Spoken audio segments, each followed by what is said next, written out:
Muy buenas a todos, chicos, bienvenidos a este nuevo vídeo del canal. Y en el día de hoy, vídeo creo que bastante importante. Bueno, creo que es una evidencia que el mercado se está comportando de una manera un poco rara. Existen o tenemos muchísimas acciones que no paran de caer, hay muchísimo nerviosismo. Y bueno, pues me apetecía por un lado daros mi opinión, pese a que muchos de vosotros ya sabéis que tengo una tesis bastante pesimista, pero sobre todo se trata de dar soluciones, ¿no? Yo entiendo que bueno, muchas de las personas que ven estos vídeos pueden estar de acuerdo quizá en el tema de entender que el mercado ahora mismo le toca corregir.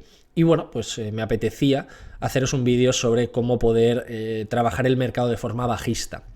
Bueno, ya sabéis que existen muchísimos productos, podemos trabajar con opciones financieras, podemos trabajar con derivados, pero bueno, otra alternativa es el tema de los ETFs inversos, que es en lo que vamos a trabajar en el día de hoy y lo que os voy a tratar de explicar para no cometer errores a la hora de invertir en ellos.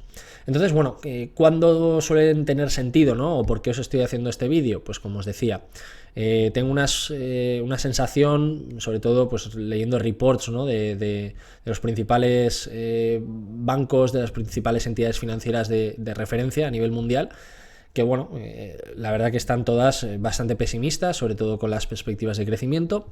Los bancos centrales están reduciendo su oferta monetaria, que es uno de los principales motivos por los que todos los mercados no ha parado de subir, y ahora, en cuanto a la liquidez se empieza a cortar, pues lo más natural, no digo evidente, pero digo lo más natural es que se produzcan caídas en muchísimos mercados. Y luego, pues bueno, tenemos otros factores como inflación, contexto geopolítico complicado y bueno, pues bueno, ¿qué queréis que os diga? Yo soy un poco pesimista. Si hay alguien que tiene una tesis diferente, pues me la pone en los comentarios y arrancamos un debate que seguro que es interesante. Pero bueno, como os decía, en el día de hoy voy más por esa parte práctica para aquellas personas que puedan tener pues cierto interés en cómo atacar un mercado bajista, ¿vale? Entonces, vamos a hablar de qué es esto de los ETFs inversos concretamente, y os voy a dar un par de claves para que, bueno, invertáis de forma correcta, porque hay algunos términos que pueden ser o que nos pueden llevar a duda pues, precisamente por la nomenclatura, ¿no? Por el hecho de que se denomine inverso. A veces pensamos que nos va a proteger uno a uno, y hay, como digo, un par de factores que debemos de tener en cuenta. Así que nada, creo que ha quedado un vídeo que lo vais a disfrutar, sobre todo aquellas personas que tengáis pues esa mosca detrás de la oreja y que queráis atacar el mercado de forma bajista con un producto que, bueno, que cada vez se está extendiendo más. Así que nada, vamos a por el vídeo.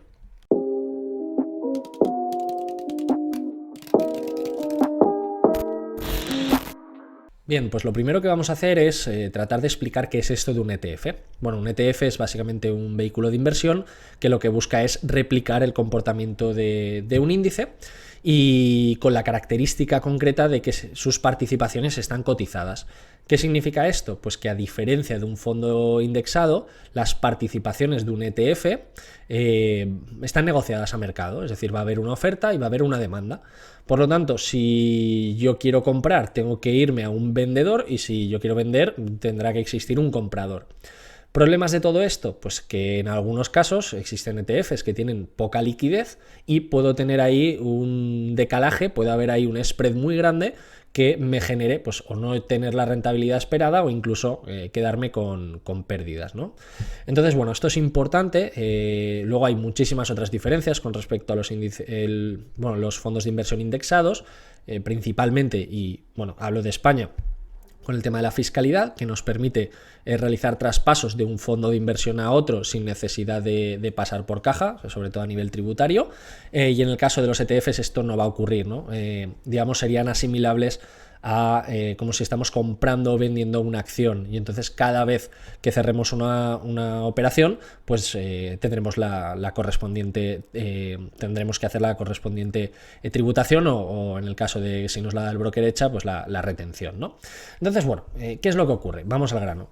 Existen también lo que se conoce como ETFs inversos, que lo que buscan es replicar el comportamiento de un índice, pero al revés, es decir, porcentualmente nos van a dar la rentabilidad, pero en el caso contrario, todo lo que está ganando el índice lo vamos a perder y todo lo que esté perdiendo el índice lo vamos a ganar, de ahí que sea inverso.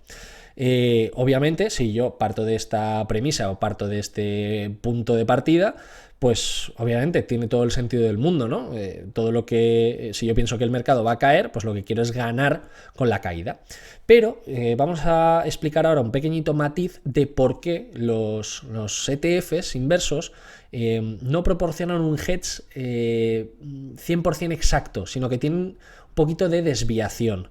Y por eso os ponía aquí, ¿no? Lo de que no funciona exactamente como un hedge que nos cubre 1 a 1, es decir, que no sea perfecto. Va a haber cierta variación porcentual y que ahora veremos cuáles son los motivos. Dicho de otra manera, y en la línea de lo que estábamos explicando, estos ETFs inversos lo que van a tratar de conseguir es proporcionarnos la rentabilidad diaria, pero de forma contraria. Creo que aquí está muy bien explicado. De lo que sucede en el índice subyacente. Pues por ejemplo, si yo quiero invertir en contra del Nasdaq, pues buscaré un ETF inverso en el que si el Nasdaq ha caído un 10%, yo voy a ganar ese 10%. De la misma manera, si el índice está subiendo un 10, pues probablemente este ETF caiga también un 10. ¿Vale? Yo creo que hasta aquí está bastante claro, pero entonces, ¿dónde está el problema? Pues realmente ninguno, es decir, no existe un inconveniente como tal, sino pura matemática. Y es lo que vamos a tratar de explicar o de ejemplificar en estos momentos. Y de demostrar, ¿no?, de por qué un ETF inverso no absorbe el 100% de las ganancias contrarias o, valga la redundancia, inversas que produce un índice cuando está cayendo. Vamos a verlo de una manera que creo que se va a ver de forma clarísima, ¿no? Y pensemos en que tenemos pues un índice con base 100, ¿vale? Está cotizando y nosotros hemos decidido comprar un ETF inverso. Obviamente tenemos dos escenarios. Vamos a poner que en el primero de los casos pues el índice sube un 10% y en el segundo que cae un 10%. Bueno, ¿qué es lo que ha ocurrido? Si este índice que partía en 100 puntos, por ejemplo, sube un 10%, nos vamos a encontrar en que este índice va a cotizar a 110 o va a estar, ¿no?, en mercado en 110 y en el caso de las caídas en 90. Recordemos que este es el escenario que a nosotros nos interesa, ¿no? Aquí en este caso habríamos perdido 10 y aquí en este caso, como estamos en el inverso, habríamos ganado 10. Bueno, aquí hemos visto que sí que se absorbe el 100%, pero ¿dónde está el pequeñito problema o dónde empiezan las matemáticas a jugar partido? Pues precisamente a partir de este segundo día o de la segunda jornada de cotización o como lo queráis llamar. Pensad en lo siguiente: cuando nosotros estamos en este 110, en el caso de que se produzca de nuevo un más 10%, la suma ya no van a ser más 10, sino que van a ser más 11. Es decir, este índice pasaría a estar en 121. En el caso de que, bueno, el índice siguiera cayendo y, bueno, pues cayera otro 10%, fijaros cómo este 10% ya no está aplicando a los 110, sino que está aplicando a los 90. Por lo tanto, la ganancia que estaríamos recibiendo sería el 10% de 90 y en el caso contrario, pues bueno, como estáis observando, 90 menos 9, 81.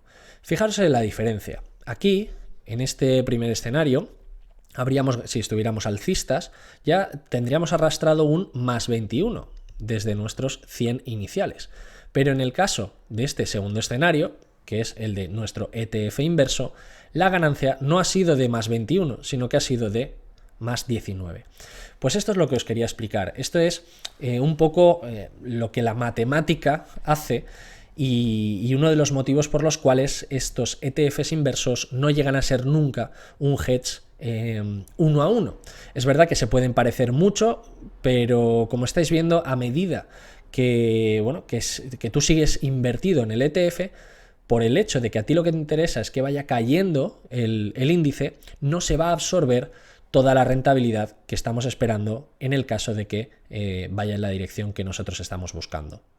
Por lo tanto, explicado esto, ya hemos podido entender por qué muchas veces se dice que estos ETFs inversos van perdiendo su eficacia a lo largo de las semanas o de los meses y que no suelen ser pues el mejor hedge posible a la hora de invertir en un mercado bajista.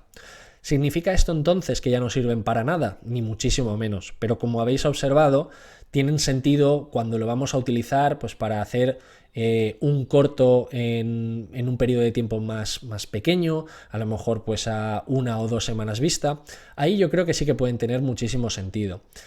Con esto tampoco pensemos, ¿no?, que son la peor alternativa para invertir en un mercado bajista, porque otro a lo mejor puede pensar que es mejor un derivado a través de un CFD o lo que sea. Bueno, tened en cuenta que los CFDs van a tener ciertos costes, que a lo mejor vais a tener que pagar el swap, el coste del apalancamiento, bueno, cosas diferentes, ¿no?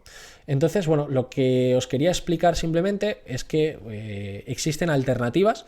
Estas alternativas pues requieren de estudio, requieren de que, bueno, le deis un poquito al coco, sobre todo para que, bueno, una vez ya tengo esa tesis, una vez ya tengo, pues de alguna manera valorado por dónde creo que va a salir el mercado, pues que tengáis las herramientas suficientes como para poder tomar decisiones justificadas, ¿no? Y en el día de hoy pues os quería desvelar pues esta pequeñita trampa o truco que tienen los ETFs inversos para que, bueno, pues tengáis conocimiento de los mismos y que los utilicéis de forma correcta. Así que bueno, con esto doy por finalizado el vídeo, espero que haya sido útil, que hayáis aprendido, que es lo importante, y bueno, si me quieres dejar algún comentario con cualquier duda, ya sabes que yo estoy muy atento a todo, y nos vemos en el siguiente vídeo. Un saludo.